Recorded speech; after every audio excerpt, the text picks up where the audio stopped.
Hi, thank you very much. As you just heard, my name is Octavius. It's not a name I chose, but it's one I'm getting used to.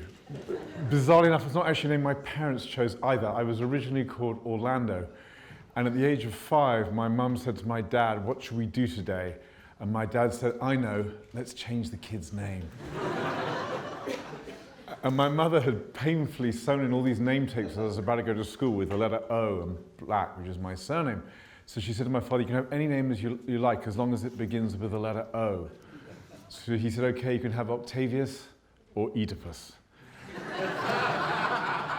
I think I got off lightly. But that was the moment perhaps when I first realized that I wanted to understand a bit more about psychology and the area of science of human behavior. And 15 years ago, pretty much the day, on the 01/01/01, so we can remember the date, we founded Mind Gym in my kitchen. And I'm delighted, as you heard from that introduction, we now run, I think, 400 live training events a week in 30 countries across the world for companies that many of you work for. I met people already today from Accenture and Thomson Reuters and Microsoft and others. But it wasn't always like that. And at the beginning, we used to go out and try and persuade people that they should use Mind Gym services in their companies. Now, the line I used to use was this. I used to say that what we do is we bring the power of psychology to improve the performance of your organization. And what they used to say, I remember talking to one guy, and he said, "Well, the challenge, doctor, is I think you understand my view about psychologists." I said, "Well, probably not. What is your view about psychologists?" He said, "My view is that psychologists and organizations are a bit like bidets in bathrooms. They might add a touch of class, but no one knows what to do with them." And so from that, we rebranded what we stood for and talked about the 6 beliefs that underpin what we do. And the first of which is science is sexy, in research we trust. And I was at a conference recently with the economists, and I was trying to talk about the difference between economists and behavioural economists. And in one way, economists imagine that people are rational. Behavioural economists do not think people are rational, but they do think that human behaviour is predictable. So I'd like to test something out now. I'd like each of you to think about what are your favourite 5 letters in the alphabet. There are 26 to choose from. I'd like you to pick your favourite 5. You might write them down, you can tweet them if you like, or just hold them in your memory. Now, have all of you thought now about your favourite 5 letters in the alphabet? If one of those letters is the same letter as your first name, please raise your right hand now. Keep them up there. If one of those letters is the same as your last name, please raise your left hand now. I think we can, and if you've got both hands up, please keep them up, and otherwise take your hands down. So I think we've got about 15% have got the same as both letters, whereas the probability would be 4%. And I think we can see that pretty much 40% of us, actually more than half of us, have chosen one letter that's from one of our own names. Now this is actually incredibly normal. We find that people are 260% more likely to give to a hurricane relief fund if it begins with the same first letter as their own name. Poor people who suffer from Hurricane Zeus didn't get much money at all. In fact, one wonders why they keep naming hurricanes in alphabetical order rather than just choosing J's and P's and S's, which would clearly raise an awful lot more money. Interesting enough, if you tell 2 groups of people about the evil work of Rasputin, but you mislead one group into believing that Rasputin shared the same birthday as them, they'll be far more positive about Rasputin's historical reactions.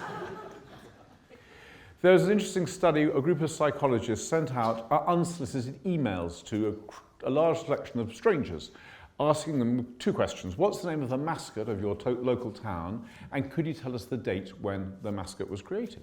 That's a perfectly harmless question. And what they're interested in was to see what response rate they got. What they found was when they signed the email with the same first name as the person they were addressing, they got twice as many responses. The same last name, 2.5 times as many responses. And when both names are the same, 6 times as many responses. So we have this inbuilt sense of wanting to connect with people, not just with our letters of our own name, not just with names, but with other random things as well. Bob Cialdini and his team at Influence at Work did a great study on how to get people to reuse their towels in hotel bathrooms. Any of you who stayed in hotels will have seen a sign that says something along the lines of, "Please help protect the environment. If you're staying here for more than one night and you don't want your towel washed, please leave it somewhere. And if you do want it washed, please leave it on the floor." And what they found was when that notice was displayed, about 50 to 55% of people would reuse their towel. So the question was, what would increase that use? So the first poster they tried was, most people in this hotel, who stay in this hotel for more than one night, reuse their towel. In fact, they came up with a mythical figure of over 70%. What they found was that did increase the figure, actually to not far off the 70%. They then added a new sign in which said 83% of people who use this room reuse their towel. Now, if there's one person you've never met, it's probably the person who you reused your hotel room before you stayed. And in fact, it didn't do you any favours at all, because had they not stayed, that room would have been in a slightly better state. So you owe them absolutely nothing. But the mere fact that you believe the person before behaved in this way increased your probability to early 80s of reusing your towel. So we have this strong sense of wanting to connect with people like us. When Charlton Heston was filming Planet of the Apes, he observed this. A whole lot of actors were brought in to act the parts of the various characters in Planet of the Apes, the crowds. And what he found was at lunch on the first day, all the people who'd been given the ape costume sat together, and all the gorillas sat together, and all the chimpanzees sat together. And therefore we get this great sense, as we will all have discovered in social media as we've signed up for TEDxSquareMile's fantastic LinkedIn page and other forms of groups that we've chosen to join, where we are attracted to people like us. It's a very natural thing to want to create groups of people who are, as we see it, like-minded or similar to ourselves. And indeed, we find them more attractive, we find them more intelligent, we find them more likable, and all sorts of other things as well. There are many consequences of in-groups which we could debate. But one that is unequivocal is that when you have in-groups, you also create out-groups. Now, I don't know whether you had this at your school, but at my school, at the beginning of sports afternoons, 2 kids were brought up and they chose in turn one person from each of the rest to form a sports team for football or for rugby or for whatever game it was. And when I was in that group, I can tell you that every time I was the last person that was chosen. Except for one person, Tim, the music scholar. It was him or me. But at least he had the violin. Now, it wasn't that the boys who were choosing the teams really disliked me or were trying to discriminate against me. In fact, they were incredibly wise. I am hopeless at anything to do with hand-eye coordination that involves ball sports. To give you an example, at one stage, on one summer day, I was playing cricket and they put me at the furthest outreaches of the field. And I was minding my own business quite calmly while everyone was playing cricket over there. And suddenly this ball comes towards me. And I'm like, the ball is coming, what do I do? And I try to put my hands up and I miss the ball and it hits me, whack, in the eye. Which hurts like crazy. You ever felt a cricket ball? They're jolly solid when they come racing to hit you in the eye. Anyway, everyone cracked up laughing, including the master in charge, which I still haven't forgiven you, Mr. Parfit. But what I've discovered now, which I didn't know then, is the part of my brain that was affected when I was hit by that ball, the physical pain, was the anterior cingulate cortex. It's the same part of the brain that was affected when I felt left out a few hours earlier from the selection of the group. It's the only psychological effect that has the same neurological impact as physical pain, is being left out. And the thing is, it's not just boys who are really bad at ball sports who get left out. It's in fact most of us. 62% of us say that we need to cover at work, to pretend we're something that we're not. And it's not just any particular protected category. 45% of white heterosexual men feel they need to cover or pretend they're something else in order to succeed at work. Now this has enormous consequences, because when we're covering, first we're not giving our energy to whatever it is we were hoping to be doing, and the nature of our work, whatever that might happen to be. But it also means it's likely to lead to breaks in sleep patterns. It's likely to physical health, and it's also likely to lead in due course to mental health issues. So what we're doing in practice is we're psychologically punching each other at work, and we're reeling from it and suffering from it as a result. And if we think that harassment is bad, actually there's only one thing worse than harassment, is ostracism. Leaving people out altogether has a worse effect than actually diminishing them because of some aspect of who they are or what they are. So we have this state where we have a natural desire to create in-groups, to be with people like us or have the same name. We also have this effect of therefore creating out-groups. What should we do about it? And this, I think, is the interesting question. The first thing I want to do is to dispose of a myth. One of the great myths that seems to be circulating at the moment is diversity is in and of itself a good thing. The idea is that if you have boards with more women on, for example, the companies are more successful. Now this assumption is a very lazy conclusion from some very good science. And the experiment that almost all these assumptions come from is an experiment that was done in Holland with a group of students, perhaps not dissimilar to the group here today. And what they did was they separated the students into 3 types of group: all male, all female, and mixed gender. And then they set them off to do certain challenges, a bit like The Apprentice, where you had to go and set up a market stall or create a little business or whatever it happened to be. And they repeated the experiment many times, they rearranged people across the groups, and they found the mixed gender group invariably performed better than the single gender groups. And from this came the conclusion that mixed gender teams outperform single gender teams. But what's important here is that group of students tended to work with each other. There wasn't anything that separated the men from the women. There was no history. In fact, they were incredibly inclusive in their behaviours. And it's this inclusion that leads to the improvement of behaviour, not the diversity. In fact, we know from further research that organisations that are very diverse but don't work together actually underperform those that are relatively homogeneous. So the issue isn't, we got a mix of people together, but about how we connect when we are different people together. Now, the first place people tend to go to try and solve this is something called unconscious bias.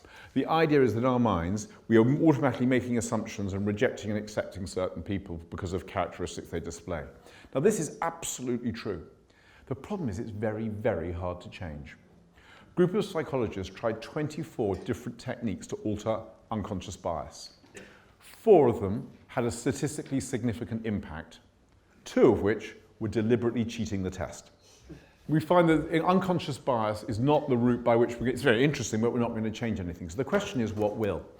And I remember from my childhood, my mother saying to me, she said, if the first time you meet someone you find them boring, it's your fault. To which my father, rather characteristically, said, but if the second time you meet them they're still boring, it might well be theirs.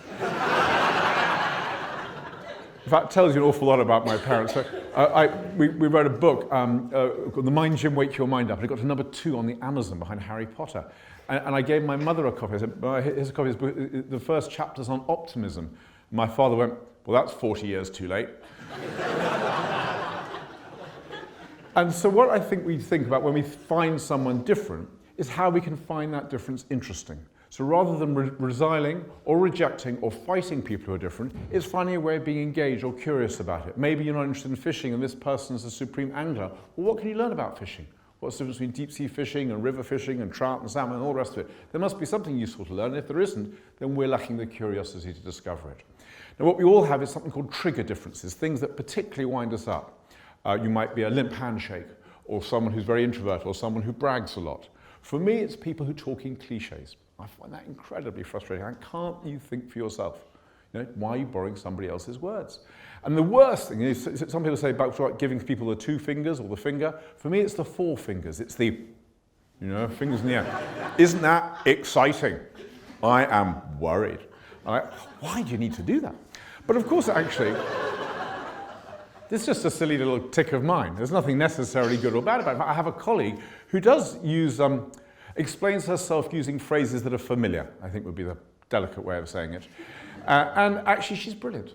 And I learn an enormous amount from her, and she's incredibly productive, successful, and a great leader in Mind Gym's business. But my association, to start with, was a trigger reaction against. And so I had to work in order to find a way to engage with that. Which brings me on to the second thing we can address, which are things called micro-signals. So we're forever giving people micro-signals. Either we're paying attention, we're noticing, we're nodding, or we're giving microaggressions, looking away. If you're the sort of person who checks your phone during the meeting, and let's face it, most of us are, think about the pattern of what kinds of people are talking, or lecturers giving lectures, or students giving contributions at those moments when you choose to check your phone. Because by doing that, you're sending out a micro-signal. And I was at a meeting in Denmark the other day, and a man at the beginning of the meeting said, I have to leave early because I have to go home to babysit.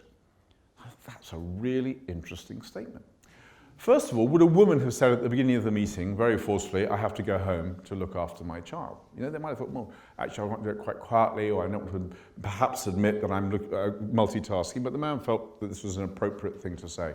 But I was also very taken by the fact that he said babysitting. So I said to him, who are you going to babysit? He said, I'm going to babysit my son. I said, how interesting. In England, we call that being a father.